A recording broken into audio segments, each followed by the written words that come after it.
This is Boomer Life on CL 650. And we're back. This is Boomer Life on CL 650. And joining us in the studio today from the BC Seniors Living Association, our Executive Director, Marlene Williams, along with Board Member Alison Howard, and our Assessor, Lydia Miller. We're continuing our discussion on how to choose a retirement community. And so far in the first segment of the show, we've defined what a community is. We've started the conversation with that family member who needs to start looking for a new place to live. And we've talked about the importance of the environment, the location, a little bit about the price. Some of the other things that we need to talk about are some of the services that are offered in that new seniors community, like health services or recreational services. And the fun stuff. Oh, the fun and games department. And then the yummy stuff. And then the yummy stuff. Food. We can't forget about the food. So let's talk about the health services. Well, before we talk about that, I think it's important to, no senior wants to move. They don't. I mean, we know that. They want to stay in their home as long as possible. So if you've opened up the conversation with them, and if you're trying to get them open to say, Mom or Dad, sooner or later, let's start thinking about, moving and getting you safe and secure. And they're all going to say no, because they do. No senior wants to move. They just don't. We probably are in the hardest industry. We are in, somebody, I think, Steve Moran from the Senior Housing Forum said, we are the only industry that is trying to sell something that nobody wants, because the seniors don't want to move in. And so it's our job to make it sound attractive. And so one of the ways that we kind of got my mother to come around was we sort of said to her, she was living alone, 85 years old. My father had passed away, and I said to her, Mom, it's 9 o'clock at night. You're living alone in the house, and the doorbell rings. What do? Well, I answer it. Well, Mom, it's dark outside. It's 9 o'clock. Why would you answer the door? Well, why wouldn't I? Seniors are so trusting. They're so trusting that they just do that. So that's a security measure for us. Well, and that was life back then. Exactly. And this is life today, which is completely different. Exactly. And so then we'd say to her, okay, well, Mom, how much do you see people? Well, what do you mean? You guys come for Sunday dinner. Okay. And the niece drops by maybe for an hour. Okay. And when I see Mrs. Munch next door all the time. Well, how often? Well, I wave over the fence to her. And so I sat down, I said, okay, let's add up all of the socialization that you're having with other people. And it ended up that in 7 days in a week, she was basically socially isolated by herself in her community for 6 of those. Mm-hmm. And we just said, Mom, there's so much more out there. And this is not healthy. And it's not healthy. And so one of the things that I think is a really great way to promote it is to say, as Alison said earlier, you can do everything you want to do or nothing. It's either way. And I think that's a big important part of the retirement communities is that it stops them from being socially isolated, because socially isolated can lead to depression, and depression can lead to not eating, and not eating can lead to bad nutrition, and then they're sick. And so I think that's one of the biggest points that some of the families have to focus on with their parents is the social isolation of the living alone in their home. That's one of the biggest things that we see, and even the federal government now is trying to come up with ways for seniors to not be so isolated in their homes, and our industry is a viable option for that. Yeah, and the majority of them, the majority of the adult children, right? They just see as, oh, Mom's not eating. I just visited, 2 months ago, and I see the same food in the fridge. She's had tea and toast every day for 7 days straight. Exactly. The garbage is still sitting in the back compost area, so it's not healthy. It's definitely isolated, and it's very lonely for the senior, but they don't know any different now. And when the adult children, they're stubborn and they're independent, but like you said, nobody wants to leave. So is there information that's accessible on your website on how to even have this conversation with your parents or with a family member in need? Where do we go? Where's our first step? Well, there are companies out there that help in the transitioning of opening up the conversation and talking about, because probably the biggest, most, I would say, and correct me if I'm wrong, both of you, the biggest concern for a senior is the downsizing and leaving all their possessions. It's overwhelming because for them. They're leaving a 3 or 4 bedroom house to a 1-bedroom condo, and everything to them is precious. And so you have to get them to, what the downsizing, what we did was we said, okay, Mom, I want you to walk around the house and pick out everything you absolutely cannot live without. We did that actually with my mother-in-law. We gave her sticky notes and said, Exactly. Yes. but this was like a year, a year prior to her actually even thinking of moving. Yeah. But it was starting that conversation. It opened the door. It opened the door. It opened the door, and that's what you do. And then, okay, that can maybe come or go in that. I don't really care. And then, okay, so what do you want to give to your family? And so then, well, I'd like that piece, Mom, and I'd like that piece. So that's kind of the way you start the conversation and get them used to the idea. And I think it's important. I love what Marlene was just saying about starting the conversation, because how many times have we and our members heard, I wish I'd come here sooner?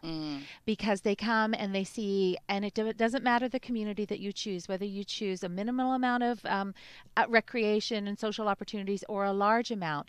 They come into our communities, they thrive, they feel better, they're connected, they're not worried with having to clean their home and do their sheets and do the grocery shopping. And they say, oh, I wish I'd come 5 years sooner, 3 years sooner, 2 years sooner. And that is important to start that conversation and to open the door. And we're not always the ones as the adult children to have that conversation. If I'm telling my mom something, I have no credibility. But if my brother or her financial advisor Or or her the neighbor next door starts to say, well, have you thought about this, or have you looked at that? Yeah. I mean, I think as adult daughters, we probably have the least amount of credibility, but the most amount of decision-making power, because in the end, it comes down to us to walk mom or dad through that process, or mom and dad through that process. So I think the earlier we start, the better outcomes everybody will have, because what we really don't want to happen for our community members is to come in when they really need it. So, that's the worst possible time to make a transition in life, is if you've had a fall, you've come out of the hospital, there's been some crisis in your life that's driven you to make that decision, and then you're scrambling.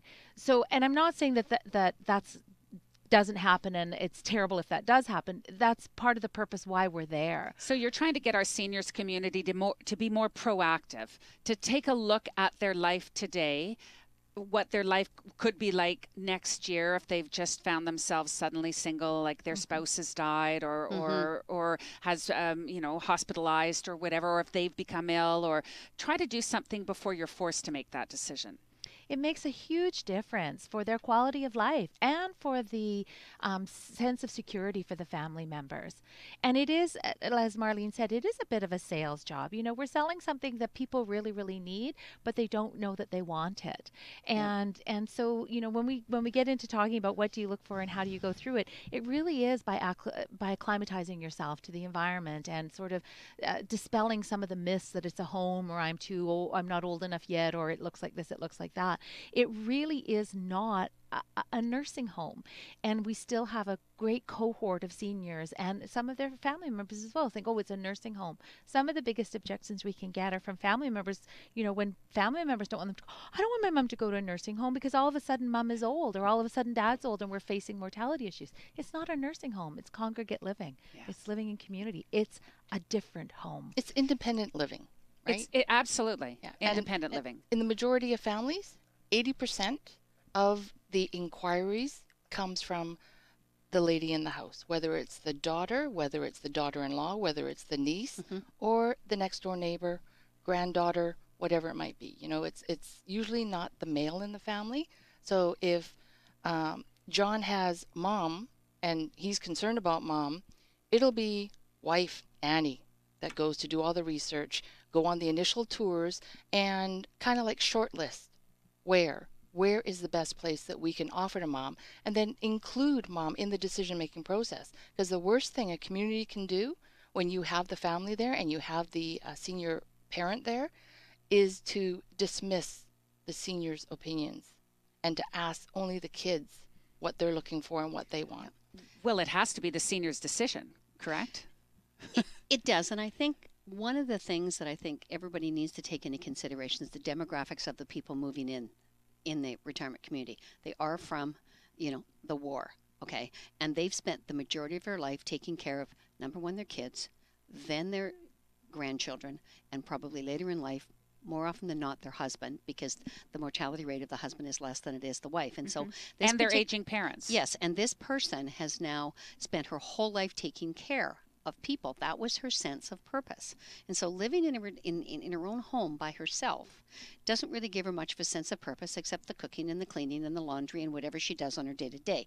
Moving into a retirement community affords the benefit of that person having a sense of purpose again, because they can get in there and say, oh, I love to play bridge. Gee, maybe I'll organize a bridge thing. And they can get involved in all kinds of activities, or they could even help another person that lives next door to them that maybe needs a little bit of help to go for a walk every day. And it gives them a sense of purpose to live in that congregate living where they can feel part of something again.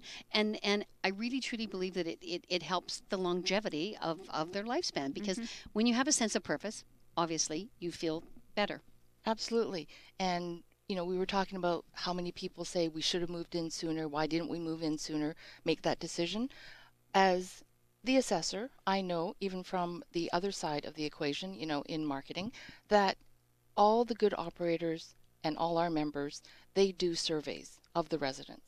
And they actually ask them that question. And one of the 97% of the surveys come back and say, I wish I'd moved in sooner. Why did you wait? It's like, there's no reason to wait. They didn't know. They just didn't know. Didn't know. Yeah. Yeah. They didn't want to go there.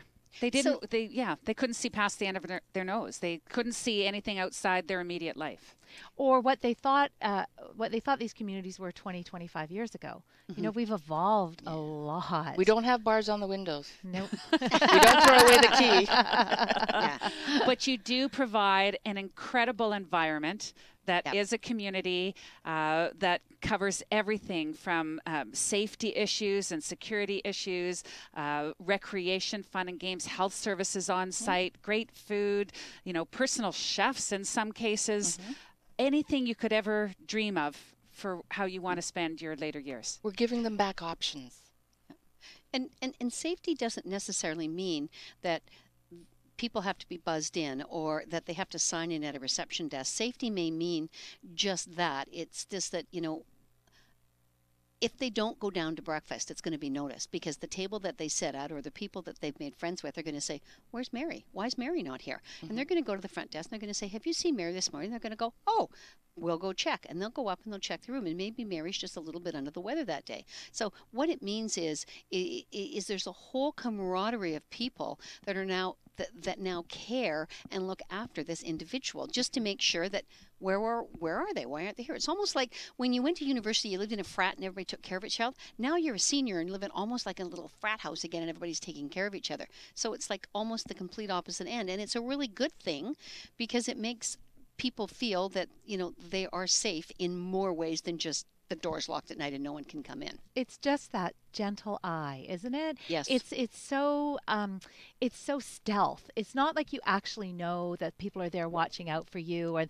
there's this eye on you all the time. It's just those gentle reminders that there's somebody at the front door 24 hours a day in most of our communities, so people really can't get in and out. Nobody's going to knock on your door at 9 o'clock at night unless you've ordered room service, and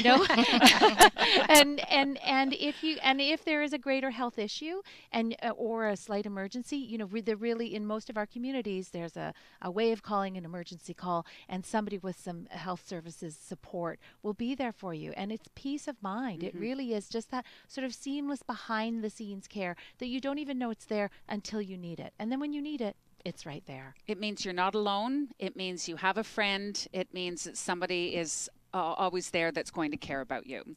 You're listening to Boomer Life on CL 650, and joining us in the studio today from the BC Seniors Living Association is the Executive Director, Marlene Williams, along with Board Member Alison Howard and Assessor Lydia Miller. Please take a moment to visit their website for more information, www.bcsla.ca.